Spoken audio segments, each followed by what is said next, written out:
Hello everyone, आज हम लोग पढ़ने वाले हैं क्लास 12 होम साइंस का chapter number 10 that is care and maintenance of fabrics in institution. हम इस चैप्टर के मोस्ट रिपीटेड PYQs देखेंगे जो लास्ट 5 ईयर्स में हर साल रिपीट हुए हैं, और ये वही क्वेश्चन है जो आपके इस बार के mid term exam, pre board exam and board exam में 100% आएंगे। तो चलो स्टार्ट करते हैं। So let's start with the question number 1 that is differentiate between commercial laundry and home laundry। तो ये लास्ट ईयर भी आया था, बस होम लॉन्ड्री का नेम चेंज कर दिया था, बाकी सब सेम था। तो ये मोस्ट रिपीटेड है, इसका आंसर देखते हैं। तो सबसे पहले देखते हैं होम लॉन्ड्री क्या होता है, क्योंकि पहले छोटे लेवल पे देखेंगे फिर बड़े लेवल पे देखेंगे, ठीक है। तो handle small quantities of family clothing using simple domestic tools and manual और सेमी ऑटोमेटिक वॉशर्स। तो होम लॉन्ड्री क्या होता है, इसमें कम क्वांटिटी में जो बस हमारे फैमिली मेम्बर्स होते हैं उनके क्लोथ को वॉश किया जाता है। कैसे? डोमेस्टिक तरीके से, डोमेस्टिक टूल्स का यूज़ करते हैं। काफ़ी मशीन्स ऐसी होती हैं जो कि जिसमें थोड़ा काम हमें खुद से हाथ से भी करना पड़ता है एंड थोड़ा सा काम क्या है ऑटोमेटिकली भी हो जाता है, तो हम इसको सेमी ऑटोमेटिक बोलते हैं। कुछ मैनुअल मशीन्स होते हैं यानी कि खुद से करना पड़ता है, ठीक है। अब हम देखते हैं कमर्शियल या फिर इंडस्ट्रियल लॉन्ड्री। तो नाम याद रखना, होम लॉन्ड्री को हम डोमेस्टिक लॉन्ड्री भी बोल सकते हैं और कमर्शियल लॉन्ड्री को हम लोग इंस्टीट्यूशनल लॉन्ड्री भी बोल सकते हैं।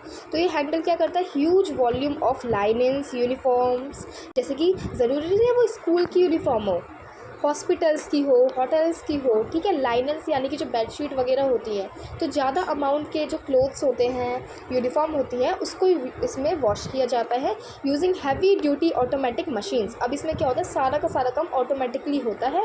केमिकल ट्रीटमेंट्स, ताकि जैसे हॉस्पिटल में बहुत सारे बैक्टीरियाज होते हैं, अब वो सारे क्लोथ्स पे होंगे तो उसको मारने के लिए। एंड स्पेशलाइज्ड स्टीम प्रेसेस, मतलब बहुत ही बड़े लेवल की स्टीम प्रेसेस होती हैं जिससे कि कपड़े साथ ही साथ में क्या हो जाए, सूख भी जाए। Next come to the question number 2, what are the key difference between laundry services in hospitals and hotels. तो हमें बताना है कि लॉन्ड्री की सर्विसेज हॉस्पिटल में कैसे दी जाती हैं और होटल्स में क्या दी जाती हैं, तो इसमें चेंजेस या डिफरेंस हमें बताने हैं। So let's start. तो सबसे पहले हॉस्पिटल्स में देखते हैं, focus heavily on hygiene and disinfection and stain removal, क्योंकि जब हम किसी पेशेंट की लाइक डॉक्टर सर्जरी करते हैं तो थोड़ा सा ब्लीडिंग वगैरह हो जाती है, ठीक है। बहुत सारे बैक्टीरियाज होते हैं क्योंकि डिसीज़ में तो होते ही हैं, ठीक है। और थोड़ी सी हाइजीन को भी, मतलब काफ़ी हाइजीन को मेंटेन करना होता है, इन्फेक्शन ना हो जाए, ताकि कोई और अगर उस यूनिफॉर्म को पहन ले तो डिसइंफेक्शन के लिए काम होता है। और स्टेन रिमूवर करते हैं जैसे कि ब्लड का या फिर मेडिसिन का, ठीक है। Linen is sterilise to prevent infections. तो फिर क्या होता है, जो कपड़े होते हैं हम उसको स्टेरिलाइज्ड कर देते हैं ताकि प्रिवेंट कर सके इन्फेक्शंस को, यानी उसको बिल्कुल अलग कर देते हैं, ठीक है, जिससे कि इन्फेक्शन ना हो सके। उसके बाद देखते हैं होटल्स में क्या करते हैं। तो इसमें ज़्यादा फोकस किस पे रहता है, एस्थेटिक दिखाने के लिए, एस्थेटिक अपीयरेंस, क्रिस्पनेस, मतलब जैसे लाइनिंग्स वगैरह हैं या फिर कर्टेन्स हैं या फिर बेडशीट्स हैं तो उसको क्रिस्पी रखना है, ठीक है। जैसे जो न्यू होती हैं बेडशीट वगैरह तो वो होती है ना, वही ब्राइटनेस को मेंटेन करके रखना है, ठीक है, जिससे कि एक अच्छी एंड पॉजिटिव फीलिंग आए। सॉफ्ट टेक्सचर रखना है बेडशीट का, टॉवल्स का एंड टेबल लाइनन का, ताकि जो गेस्ट है वो सेटिस्फाई हो सके। So these are the key difference between the hotels and the hospital laundry services. Next come to the question number 3, explain the major steps involve in the process of commercial laundering. तो हमें main steps बताने हैं जो कि commercial laundering में use होते हैं और बहुत इंपॉर्टेंट है। सीरियसली अगर आएगा तो 4 से 5 नंबर में ये आराम से आ जाएगा। तो चलो अब इसे देखते हैं। तो सबसे पहले देखते हैं कलेक्शन एंड सॉर्टिंग। तो कलेक्शन एंड सॉर्टिंग आपने सुना होगा कंप्यूटर साइंस में, पाइथन वगैरह में। तो क्या करते हैं, या कलेक्ट करना, gathering लाइनन and sorting based on fibre type, degree of soil and colour, ठीक है।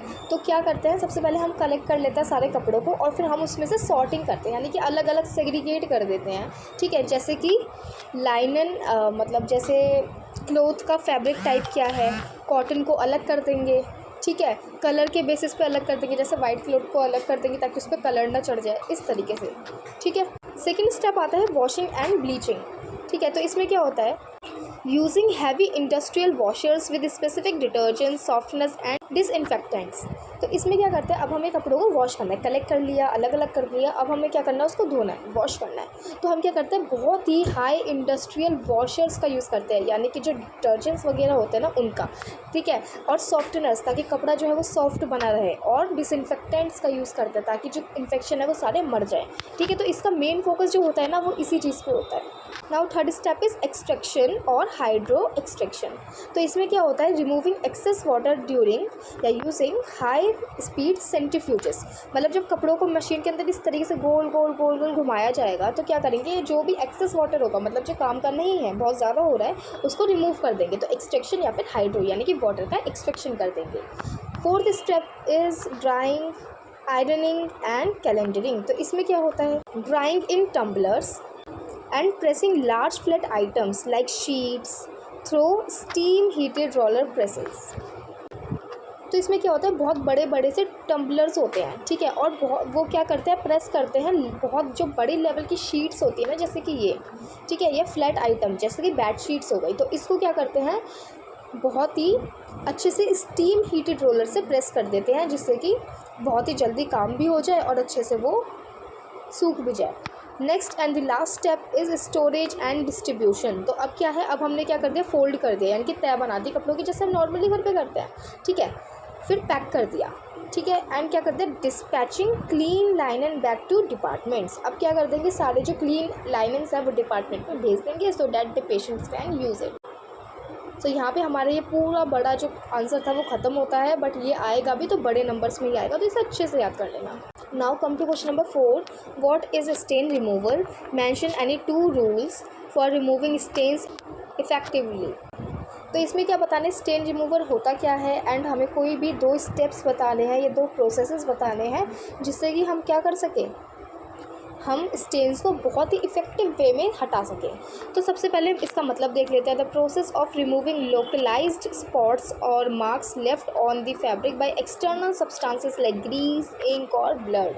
तो क्या करना होता है, जो भी स्टेन्स या फिर जो स्पॉट्स हैं कपड़ों के ऊपर जो कि लगे हुए हैं या छूट गए हैं, ठीक है, क्यों, किसी एक्सटर्नल सब्सटेंस से, जैसे कि ग्रीस से, इंक से या ब्लड से, तो उसको हटाने को ही हम क्या बोल देते हैं, उस प्रोसेस को स्टेन रिमूवल बोल देते हैं। अब 2 रूल्स हमें देखने हैं, तो वो 2 रूल्स देख लेते हैं कि कौन कौन से होते हैं। So first is treat stains immediately while they are fresh, old stains become permanent. तो जैसे ही स्टेन लग के आए ना वैसे ही तुरंत धो दो, क्योंकि जैसे जैसे पुराना होता जाएगा, परमानेंट होता जाएगा, एंड उतनी क्लियरिटी नहीं आएगी जब हम उसको वॉश करेंगे। So that is the first step और first rule you can say. Second is the identify the origin of the stain, acidic, protein, oil based, and use the correct chemical reagents without damaging the fabric।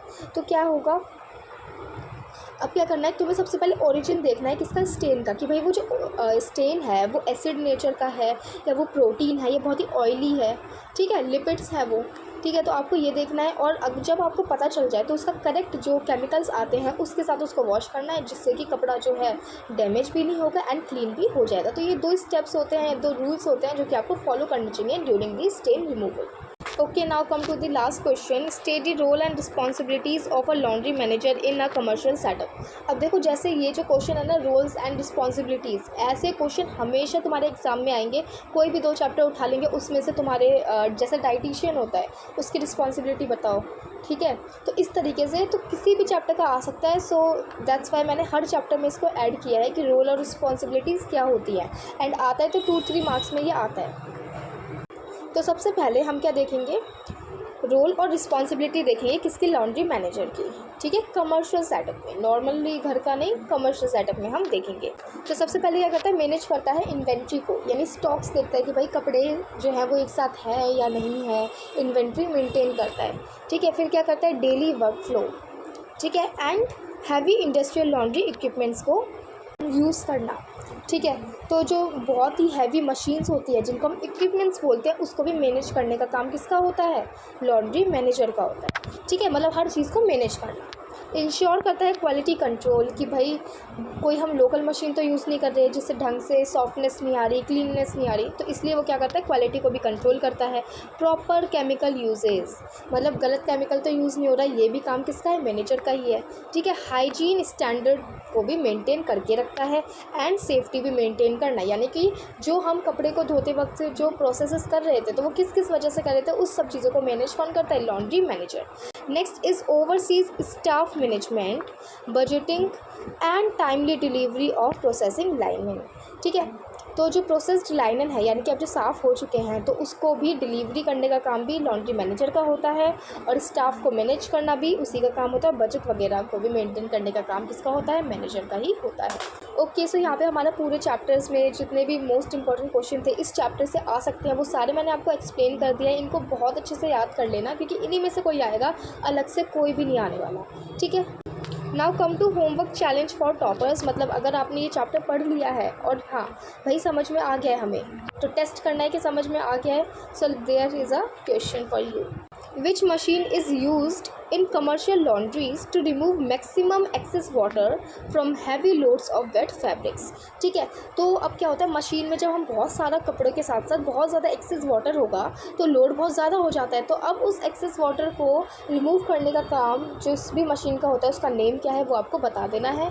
ठीक है, जो task क्या है, right your answer in the comment section अगर answer आता है, और हाँ अगर चैप्टर अच्छे से समझ में आ गया होगा जो मैंने बताया है तो आ भी जाएगा आंसर। ठीक है, तो कमेंट सेक्शन में बताना है एंड रिवॉर्ड क्या मिलेगा, जिसका भी आंसर सबसे बेस्ट होगा एंड फास्ट होगा आई विल गिव हिम और हर पिन।